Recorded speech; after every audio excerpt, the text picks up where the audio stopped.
बिस्मिल्लाहिर्रहमानिर्रहीम। अस्सलाम वालेकुम डियर स्टूडेंट्स, आपको कंप्यूटर साइंस लेक्चर में खुशामदीद कहते हैं। डियर स्टूडेंट्स, हमने लेक्चर नंबर 20 में फॉर लूप के बारे में बात की थी।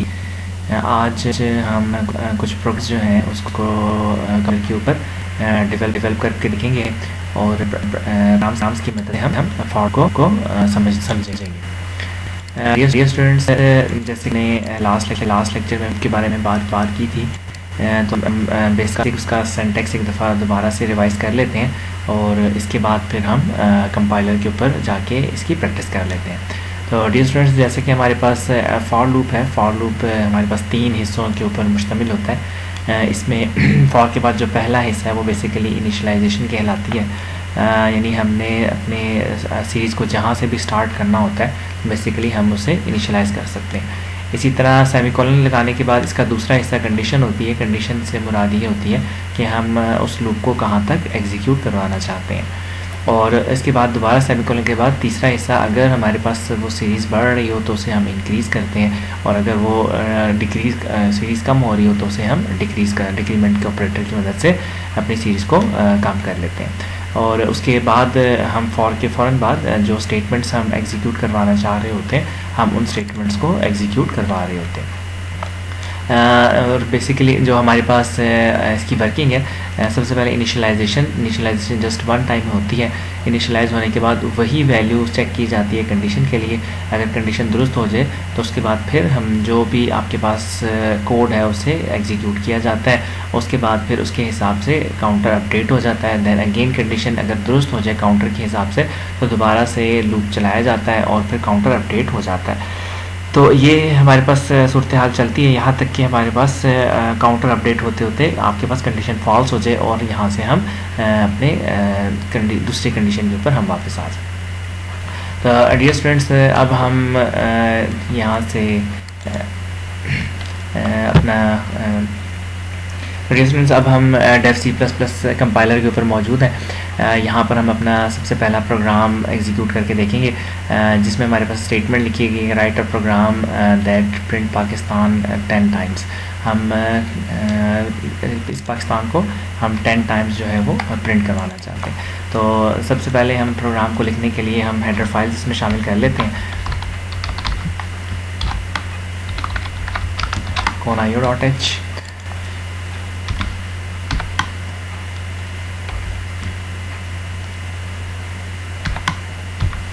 स्टूडेंट्स, ये जो हमारे पास पहली लाइन है जो आप हमें यहाँ पे स्टेटमेंट नज़र आ रही है, ये बेसिकली कमेंट्स कहलाते हैं। तो ये कमेंट्स को /* के साथ शुरू किया जाता है और इसके एंड के ऊपर * और फिर / लगा लिए जाते हैं। जब हम अपने प्रोग्राम को कंपाइल करेंगे तो बेसिकली ये प्रोग्राम का हिस्सा नहीं होगा। इसी तरीके से हम एक और हेडर फाइल stdio ये भी हेडर फाइल में शामिल कर लेते हैं। हमें डेव C++ में हमें वॉइड लिखने की ज़रूरत नहीं होती, बल्कि हम मेन से ही शुरू कर लेते हैं। मेन के बाद 2 ब्रैकेट्स हैं। अब हमने बेसिकली पाकिस्तान को हम 10 टाइम्स प्रिंट करना चाहते हैं, तो इसका मतलब है हमारे पास जो स्टार्टिंग वैल्यू होगी वो हमारे पास 1 होगी और हमारे पास एंडिंग वैल्यू जो होगी वो बेसिकली 10 होगी। तो इसके लिए हम एक इंटीजर n डिफ़ाइन कर लेते हैं। इस n को हम अपने लूप चलाने के लिए इस्तेमाल करेंगे। इसके बाद हम फॉर लूप इस्तेमाल करते हैं। तो इनिशियल वैल्यू हम n को 1 से स्टार्ट करते हैं। n = 1 सेमीकोलन, ये पहला हिस्सा हमने इनिशियलाइज़ कर लिया कि हमारे पास जो स्टार्टिंग वैल्यू होगी वो बेसिकली 1 होगी। और इसके बाद हम देख लेते हैं n हमारे पास होगा n > 10। हम इसको 10 तक लेके जाना चाहते हैं। इसके बाद हम तीसरा हिस्सा, और हमारे पास इसमें बेसिकली इंक्रीमेंट 1 का हो रहा है, तो हम इसमें n++ यानी 1 का ही इजाफा चाहते हैं। तो ये हमने लूप जो है 1 से लेकर 10 तक हमने बना लिया है, कंडीशन लिख लिया है और इसके अंदर बेसिकली हम पाकिस्तान को प्रिंट करना चाह रहे हैं। तो हम यहाँ पर प्रिंट लिख लेते हैं, %d/n हम कर लेते हैं, बल्कि हमें यहाँ पर पाकिस्तान लिखना है तो हम PAKIST पाकिस्तान लिख लेते हैं और इसके बाद हम /n कर लेते हैं ताकि हर दफ़ा वो न्यू लाइन पे आ जाए। एंड पे हमें सेमीकोलन चाहिए होगा और हम यहाँ पर get लगा लेते हैं ताकि हमारा प्रोग्राम कुछ देर के लिए रुक सके। अब हम इसे कंपाइल कर लेते हैं। कंपाइल करने के लिए हम इसको पहले सेव कर लेते हैं।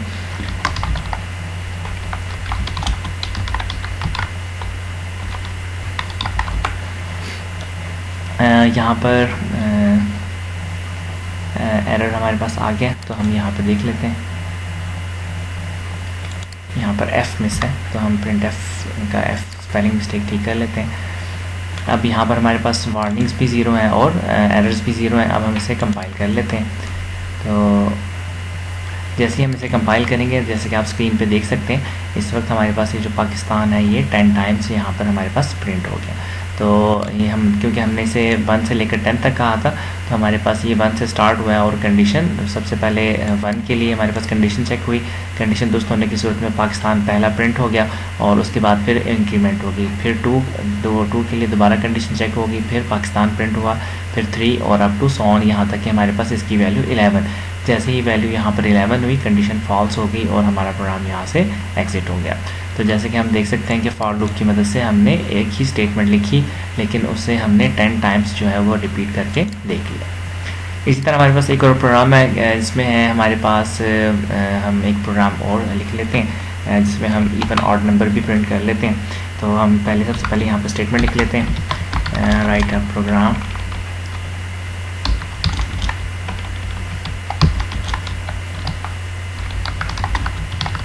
that print odd numbers from 2 to 100। उसके बाद स्टार्ट हम कर लेते हैं। सबसे पहले हमारे पास हेडर फाइल्स,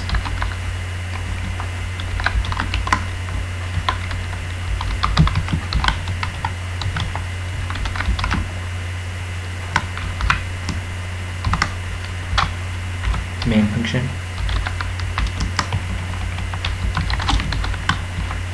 इसके बाद हम ब्रैकेट्स लगा लेते हैं। अब हमने यहाँ पर हम दोबारा से एक इंटीजर n की वैल्यू ले लेते हैं। हम फॉर लूप लिखते हैं, for n is equal to 2। हम इसको, हमारे पास अब जो सीरीज़ है वो बेसिकली 2 से स्टार्ट हो रही है, तो हमने इसको n को 2 से स्टार्ट किया और कंडीशन हमारे पास होगी n is less than equal to 100। हम इसको 100 तक लेके जाना चाहते हैं और इसमें इंक्रीमेंट जो है हमारे पास बेसिकली 2 का है, तो n is equal to n+2। तो हम अब ये इसका 2 का इसका इजाफा किया जाएगा। अब हम यहाँ पे प्रिंटफ कर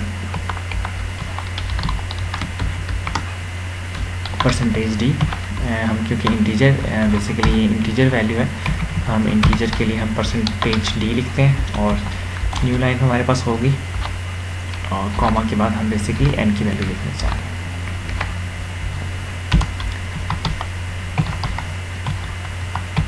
गेट ch। अब हम इसे कंपाइल करके सबसे पहले एरर्स देख लेते हैं, इसे सेव कर लेते हैं। ऑड नंबर्स के स्पेलिंग मिस्टेक हो गई यहाँ पर। अब हम इसे दोबारा कंपाइल करते हैं। इस वक्त हमारे पास जो वार्निंग्स और एरर्स हमारे पास 0 हैं, तो अब हम इसे एग्जीक्यूट करते हैं। तो डियर स्टूडेंट, जैसे ही हमने इसे एग्जीक्यूट किया, हमारे पास ये प्रोग्राम देख सकते हैं आप, 2 से स्टार्ट हुआ है, 2 4 6 8 10 12 14 16 और इसमें इसने 2 से स्टार्ट किया और 2 का इंक्रीमेंट किया। तो सबसे पहले इसको इनिशियलाइज 2 से किया गया। कंडीशन दुरुस्त होने की सूरत में देखिए सबसे पहले इस n को प्रिंट किया गया, क्योंकि सबसे पहले n की वैल्यू 2 थी, तो सबसे पहले 2 प्रिंट हुआ। दैन इसके बाद इंक्रीमेंट चला 2 + 2 4 और अब इसकी कंडीशन 4 के लिए चेक की जा रही है।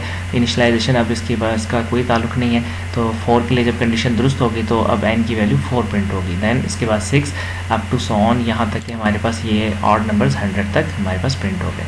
तो अगर आप 1000 तक प्रिंट करवाना चाहते हैं तो हाँ, आप इसको 1000 भी कर सकते हैं। तो अगर हम इसको रिवर्स ऑर्डर में करना चाहते हैं तो हम इसको रिवर्स ऑर्डर कर लेते हैं। हम इसे n is equal to 100, n is greater than equal to 2 and n is equal to n-2। अब हम इसको दोबारा से कंपाइल कर लेते हैं। एरर्स नहीं है, अब हम इसे एग्जीक्यूट करते हैं। तो अब आप जैसे कि देख सकते हैं कि यहाँ पर हमारे पास ये हमने 100 से स्टार्ट किया और 100 के लिए कंडीशन दुरुस्त है। उसके बाद उसने 2 डिक्रीमेंट किया 98, दैन 2 डिक्रीमेंट हुए 96 और अप टू सो ऑन हम रिवर्स 2 तक हम यहाँ पर आ चुके हैं। तो इसी तरीके से अगर आप नंबर को फॉरवर्ड करना चाहते हैं या आप उसे रिवर्स में प्रिंट करना चाहते हैं, तो इसके लिए हम बड़ी आसानी के साथ लूप को चेंज कर सकते हैं। डियर स्टूडेंट्स, यहाँ पर हम एक और लिखते हैं, write a program that input number from user and display its table। अब हम यूज़र से एक वैल्यू मांगेंगे और उस वैल्यू के हिसाब से हम टेबल जो है उसे प्रिंट करके देखते हैं। तो इसके लिए हमारे पास सबसे पहले हम अपनी हेडर फाइल शामिल करते हैं, हैश इंक्लूड conio.h conio.h, इस तरह हैश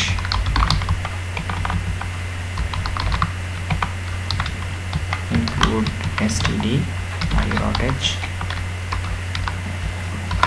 void मेन हम फंक्शन लिखेंगे।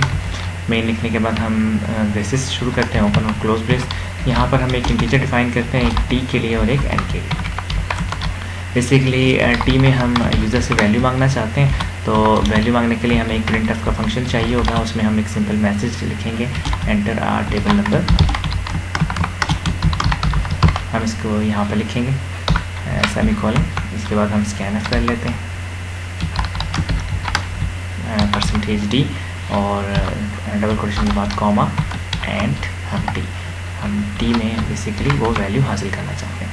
तो यहाँ पर हमारे पास हम प्रिंटअप में हमने यूज़ से एक नंबर मांगा कि बेसिकली हम एक नंबर चाहते हैं जिसका वो टेबल प्रिंट करना चाहते हैं, और स्कैनफ की मदद से इनपुट का फंक्शन जिसमें हमने इंटीजर %d के लिए इस्तेमाल किया और एम्परसेंड और टी। अब हम एक फॉर लूप चला लेते हैं। फॉर लूप में हमने बेसिकली 10 तक हम टेबल प्रिंट कर लेते हैं। तो इसके लिए हम n वेरिएबल जो हमने रखा था हम n को इस्तेमाल करेंगे। n को हम 1 से स्टार्ट करते हैं, n is less than equal to 10 और n++, ये आपके पास हो जाएगा। इसके बाद फिर हम जो है यहाँ पर प्रिंट अप कर लेते हैं,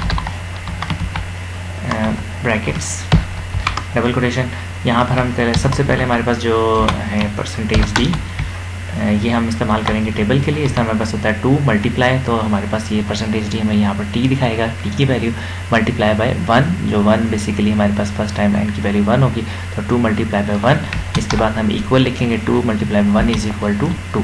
तो बेसिकली ये जो 2 है हमारे पास, ये हम n को और t को आपस में मल्टीप्लाई कर रहे होंगे।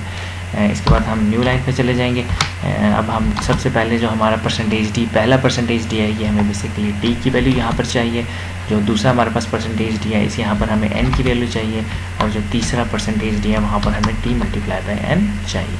तो हम सिंपल जो अर्थमेटिक ऑपरेशंस हैं वो हम प्रिंटफ के फंक्शन में भी इस्तेमाल कर सकते हैं।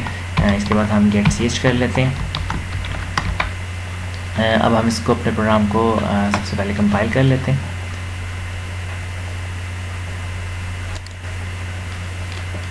इसका नाम हम रख सकते हैं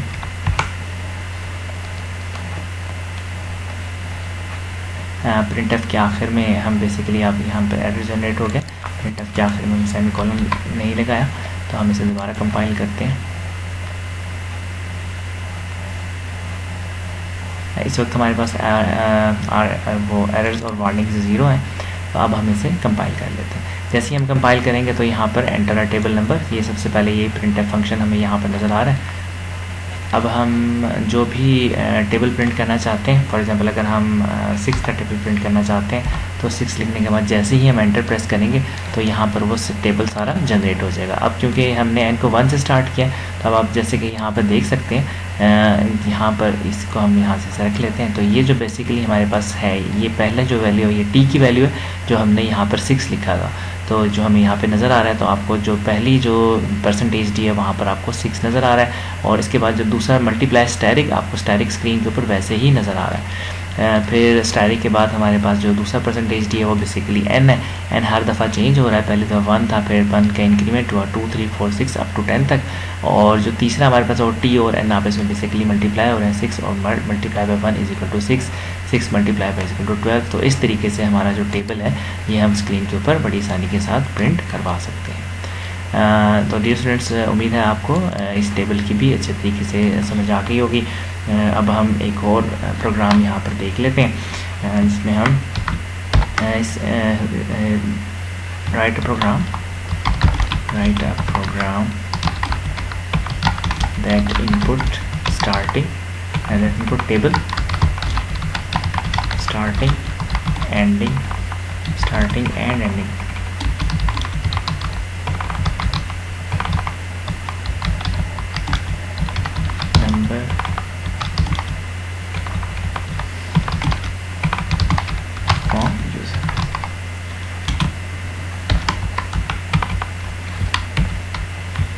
इसके लिए यानी अब इस प्रोग्राम में हमारे पास जो है बेसिकली टेबल भी हम यूज़र से मांगेंगे, और इसके बाद इसके अलावा हम जो स्टार्टिंग नंबर है हम वो भी यूज़र से ही मांगेंगे, और एंडिंग नंबर भी यूज़र से मांगेंगे। यानी यूज़र हमें टेबल भी खुद बताएगा, स्टार्टिंग नंबर भी हमें खुद बताएगा, और इसके अलावा वो हमें एंडिंग नंबर जहाँ तक हम जाना चाहते हैं। तो इसके लिए हमें वेरिएबल्स चाहिए होंगी। हम जो स्टार्टिंग नंबर है उसके लिए हम s लिख लेते हैं, एंडिंग के लिए हम e लिख लेते हैं, और टेबल के लिए t डिफाइन करते हैं, और एक हम लूप चलाने के लिए n की वेरिएबल रख लेते हैं। तो सबसे पहले हम यूज़र से टेबल मांगेंगे, तो हमें उसके लिए एक मैसेज लिखना है। तो printf में हम लिख सकते हैं एंटर आर टेबल नंबर, जो भी टेबल आप प्रिंट करवाना चाहते हैं उसका एक नंबर लिखें, आखिर में सेमीकोलन स्कैन f। ये बेसिकली हमारे पास यूज़र से वैल्यू लेकर आएगा %d हमारे पास, क्योंकि बेसिकली इंटीजर वैल्यू है।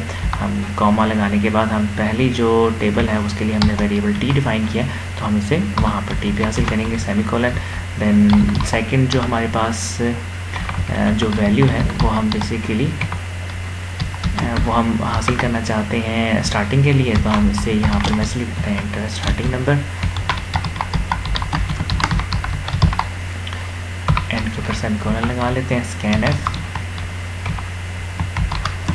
यहाँ पर हम %d बेसिकली यहाँ पर हमने जो है वो हमने वैल्यू जो है वो हमने यहाँ पर एड्रेस ऑपरेटर एंड हम लेना चाहते हैं s के ऊपर, सेमीकोलन। यहाँ पर हमें एड्रेस ऑपरेटर लगाना है, और अब इसके बाद हम तीसरा दोबारा से printf लिखेंगे। इसके अंदर हम उसे कहेंगे कि वो अपना एंडिंग नंबर भी एंटर एंडिंग नंबर,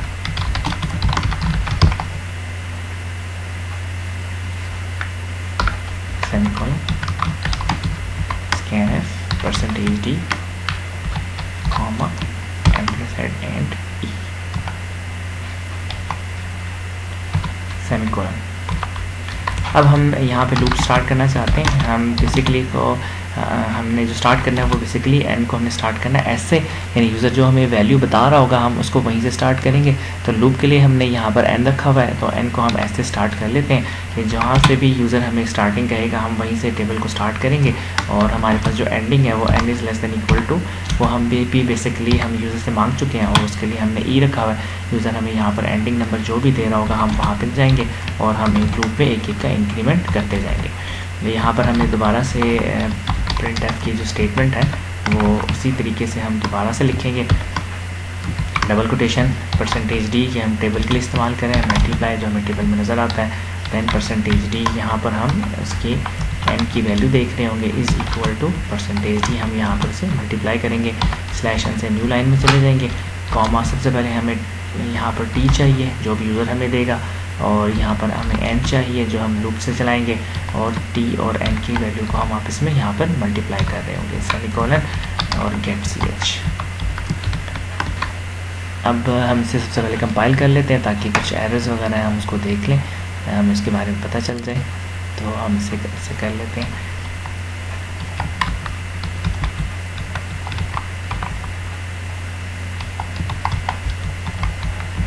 टेबल का प्रोग्राम का कोई भी नाम रख सकते हैं। स्पेलिंग मिस्टेक हो गई है तो हम यहाँ पर स्पेलिंग ठीक कर लेते हैं, अगेन से कंपाइल करते हैं।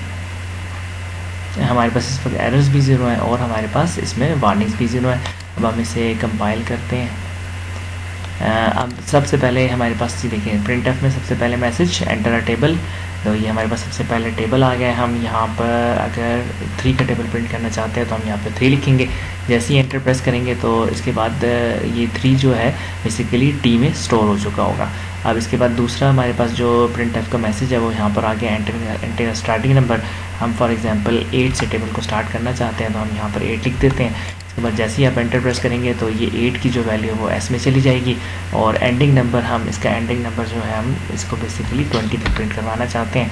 तो हम इसका एंडिंग नंबर 20 लिखने के बाद जैसे ही आप एंटर प्रेस करेंगे अब आप देख सकते हैं कि हमने यहाँ पर टेबल 3 का कहा था तो 3 का टेबल ही प्रिंट हुआ है और हमने स्टार्टिंग नंबर 8 से कहा था तो इसने 8 से शुरू किया है और एंडिंग नंबर हमने 20 कहा था तो इसने 20 तक किया है। तो ये 3 का टेबल हमारे सामने प्रिंट हो चुका है और इसमें जो टेबल था वो भी बेसिकली यूज़र ने ही दिया इसके अलावा हमारे पास जो स्टार्टिंग नंबर था वो भी यूज़र ने दिया और एंडिंग नंबर भी हमारे पास यूज़र ने ही दिया।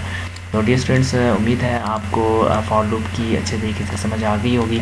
इसमें नंबर्स को सीरीज़ को किस तरह से प्रिंट किया जाता है, रिवर्स ऑर्डर में, फॉरवर्ड और बैकवर्ड ऑर्डर में किस तरह से प्रिंट किया जाता है। तो उम्मीद है कि आप इसकी अच्छे तरीके से प्रैक्टिस करेंगे और कंपाइलर के पीस की प्रैक्टिस करेंगे और बुक में बाकी जो प्रोग्राम्स हैं उनकी भी प्रैक्टिस करने के बाद अगर कोई आपको प्रॉब्लम है तो आप पूछ सकते हैं। इंशाल्लाह नेक्स्ट लेक्चर हमारा नेस्टेड लूप के ऊपर होगा, उसमें भी हम इस प्रोग्राम्स को एग्जीक्यूट करके देखेंगे। तब तक के लिए अल्लाह हाफिज़, अस्सलाम वालेकुम।